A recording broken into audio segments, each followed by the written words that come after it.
बसपा की आंधी चल चुकी है। विरोधियों की छाती पर हाथी पैर रख चुका है। अब हाथी किसी के रोके से नहीं रुकेगा।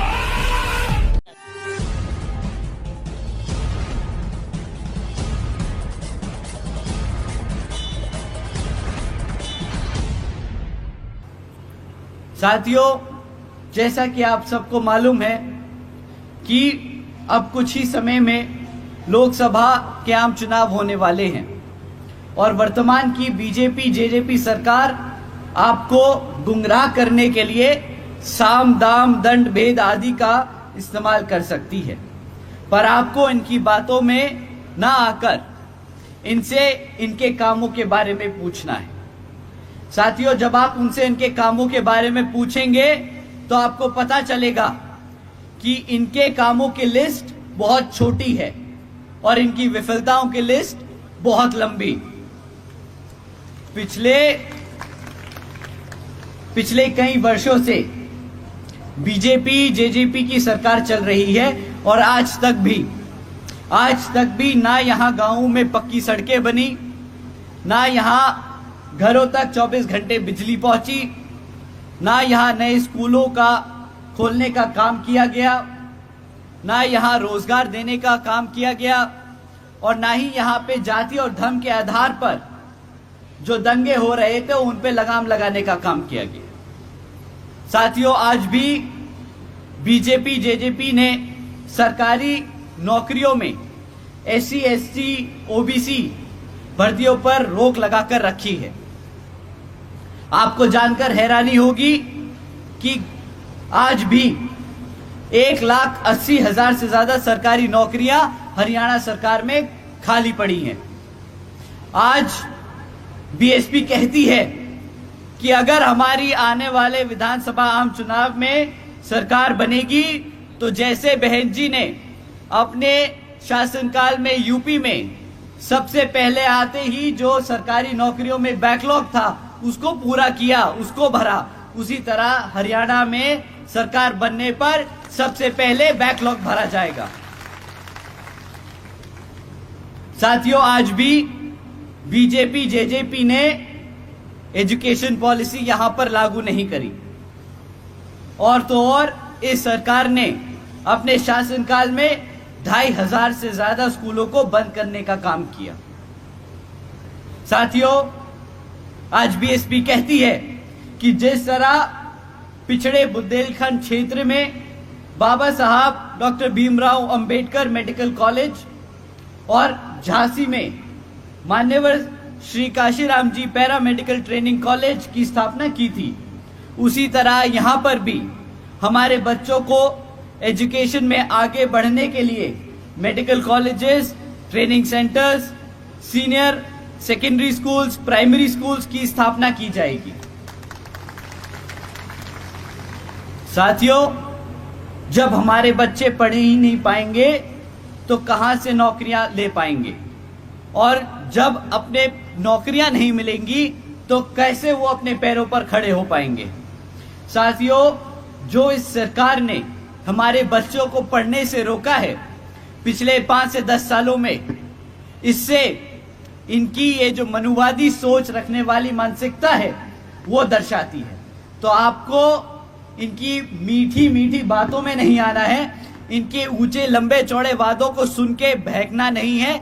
इनसे पूछना है कि भाई जो पिछले 10-15 सालों में एजुकेशन पॉलिसी को लेके आप लोगों ने इतना बड़ा मुद्दा बना के रखा है, उसको आज तक आपने जमीनी स्तर पे लागू क्यों नहीं किया।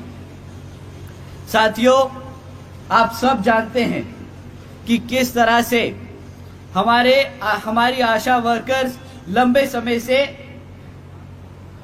अपने हकों के लिए धरने पे बैठी हैं और इस सरकार ने कितने समय तक उनको नजरअंदाज किया है। तो साथियों, आज BSP कहती है कि हरियाणा में सरकार बनने पर हमारे आशा वर्करों की सबसे पहले सारी समस्याओं को हल किया जाएगा, उनका उचित समाधान किया जाएगा।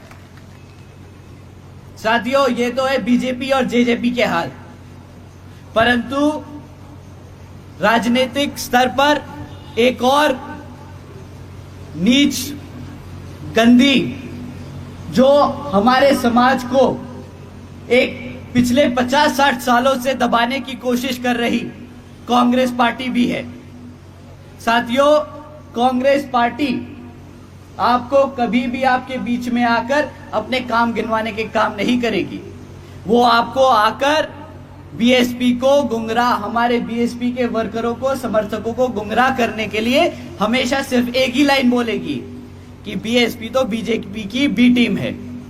पर साथियों, जब जब कांग्रेस आपको ये बोले, आपके साथियों को ये बोले, आपको सीधा पलटकर बोलना है, भाई बीजेपी की टीम है या नहीं है, तुम बताओ तुमने क्या काम किया पिछले 50-60 सालों में हरियाणा में। जब आप उनसे ये सवाल पूछेंगे तो उनकी हालत खराब हो जाएगी, पसीने छूटने लगेंगे, क्योंकि उनके पास आपको बताने के लिए कुछ नहीं है। अगर उनके दिल में जरा सी अच्छे दिल से बताएंगे कि किस तरह उनकी सरकारों ने हमारे बाबा साहब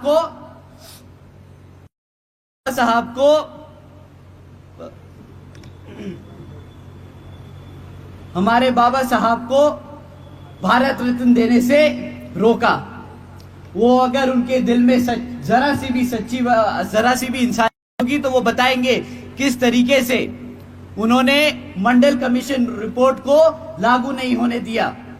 साथियों, ये कांग्रेस वही कांग्रेस है जिसने अपने सारे शासनकालों में हमारे समाज को, बहुजन समाज को, पिछड़े समाज को दबा के रोक के किया। साथियों, अब समय आ गया है कि आप भी हरियाणा में बीएसपी की सरकार बनाने के लिए मन बना ले, ठान ले।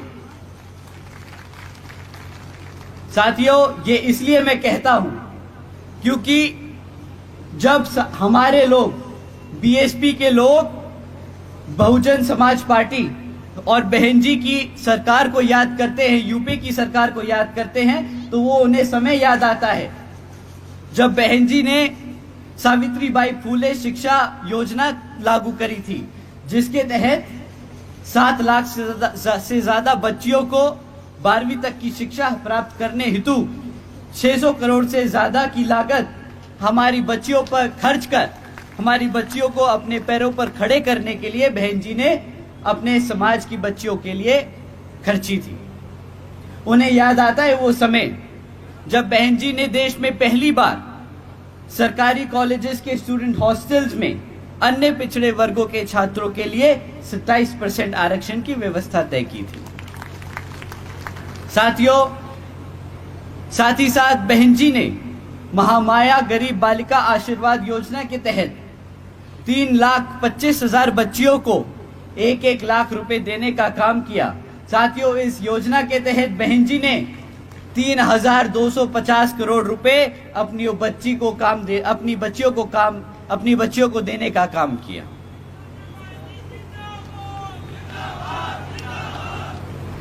साथियों, बहन जी ने सरकारी नौकरियों के साथ साथ सरकारी ठेकों में भी आरक्षण की व्यवस्था लागू की।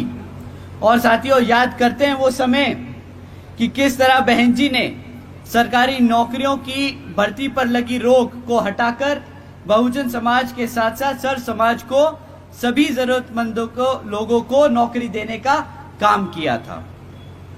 साथियों, बहन जी ने प्रदेश की व्यवसायिक technical institutions, engineering colleges, polytechnic एवं इंडस्ट्रियल ट्रेनिंग इंस्टीट्यूट्स में अन्य पिछड़े वर्गों के लिए 27% सीटों की आरक्षण तय की थी।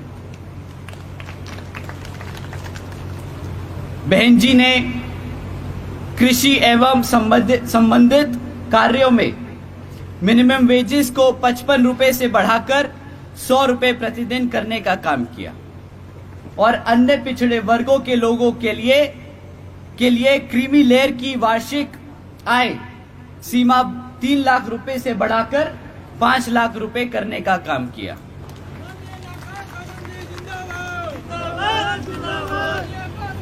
साथियों, साथ ही साथ बहन जी ने गन्ना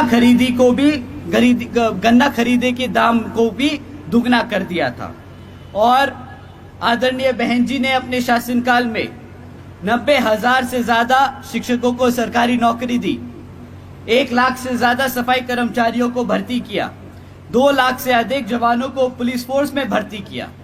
साथियों, अगर मैं ऐसे आपको आंकड़े और आपको पॉलिसी डिसीजन बताने बैठूं तो शायद पूरी रात निकल जाएगी, पर हमें अब समय आ गया है कि हमें अपने बाबा साहब के दिखाए रास्तों पर चलकर, मान्यवर साहब के बताए तरीकों को इस्तेमाल कर और बहन जी के बेबाक अंदाज को अपने दिल और दिमाग से अपनाना होगा।